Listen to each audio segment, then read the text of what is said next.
মানুষদের চিন্তার বাইরে। প্রায় প্রতিদিনই বিজ্ঞানীরা এখান থেকে নতুন নতুন জিনিসের অস্তিত্ব আবিষ্কার করে আর আমাদের চিন্তায় ফেলে দেয় যে আজ আমরা যতই চাঁদ মঙ্গল গ্রহে পৌঁছাই না কেন, আমাদের পৃথিবীর একটি ছোট্ট অংশ আমাজন জঙ্গল সম্পর্কে আমাদের নলেজ খুবই কম রয়েছে।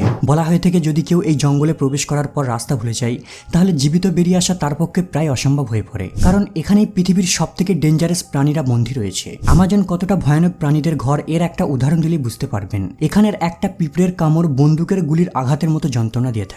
আর এই আতঙ্কটা ভেনেজুয়েলা থেকে শুরু হয়ে কলম্বিয়া, গুয়ানা, ব্রাজিল আর পেরু হয়ে বলিভিয়া পর্যন্ত ছড়িয়ে রয়েছে। মানে এই জঙ্গলটি এতটাই বড়, এর মধ্যে সমগ্র ইউরোপিয়ান ইউনিয়নকে রাখা যাবে। কেবল এই বিশাল জঙ্গলের কারণেই আমাজন রহস্য নয়, এই ঘন বনাঞ্চলের মধ্য দিয়ে বয়ে চলেছে পৃথিবীর বৃহত্তম নদী অ্যামাজন রিভার। আর এই নদীটি জঙ্গলটিকে আরো বেশি ভয়ানক বানিয়ে দিয়েছে। এই নদীটা দেখতে যতটা সুন্দর তার থেকেও বেশি ভয়ানক, কারণ এর মধ্যে এমন কিছু প্রাণীরা বাস করে যারা আপনার কল্পনার থেকেও অনেক বেশি হিংস্র।